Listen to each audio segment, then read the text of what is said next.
ते अभंगाद्वारे सांगतात की जन्माला येऊन काय करायचं आहे. विठ्ठल विठ्ठल.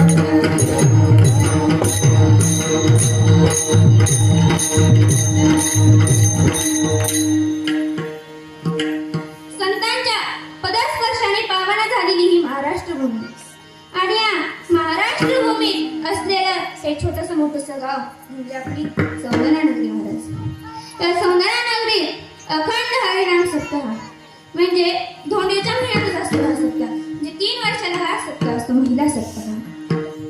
तर मी वाचलं की येथे सत्याचं मूळ कारण काय आहे की महिलांवर केलेले अत्याचार रोखण्यासाठी, पुन्हा आपल्या या नवीन पिढीसाठी म्हणजे आजची जी पिढी आहे उद्याची येणारी त्यांना सुद्धा हे अध्यात्म म्हणजे काय हे कळालं पाहिजे. महाराज आता सगळे डॉक्टर इंजिनियर होतात पण कीर्तनकार कोण व्हायचं म्हणतं का हो?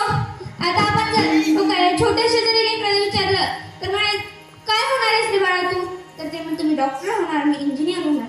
पण कीर्तनकार कोण होणार म्हणतं का हो? म्हणून त्यांना कळायला पाहिजे की अध्यात्म म्हणजे काय. त्याच्यासाठी ह्या अखंड हरिनाम सप्ताह आहे. तर आज कीर्तनाची 4थी सेवा माझ्यासारखं बाल कामगार करावी मी माझं परम भाग्य समजते. आणि माझ्या कीर्तनाला माझी साथ देणारे गायनाचार्य काय संगीतात आहे सुलस्कर म्हणजे सगळे माझ्यावर मोठे आहेत. सगळे मोठे आहेत. मग आता काय म्हणायला तर काही ना गेले म्हणून सगळे आमचे दोन्ही गायनाचार्य आता माझ्या आईच्या सारखेच आहेत. पुन्हा पकडाचार्य आणि ह्या तर आमच्या वाशीच्या येतात. मी त्या बी आजी सारखी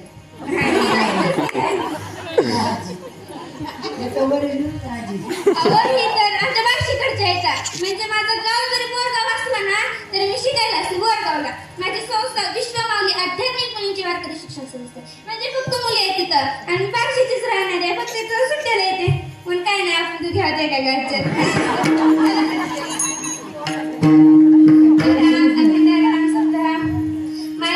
आजची 4थ्या दिवसाची सेवा माझ्यासाठी बाल कामगार करावी माझं परम तुम्हा सर्वांच्या चरणी नतमस्तक होते. आणि तसंच माझ्या आई वडील आहेत माझ्या म्हणजे माझं पहिलं कीर्तन आहे. मी संस्थेत केलंय पण इथं असं एवढ्या म्हणजे माझं पहिलं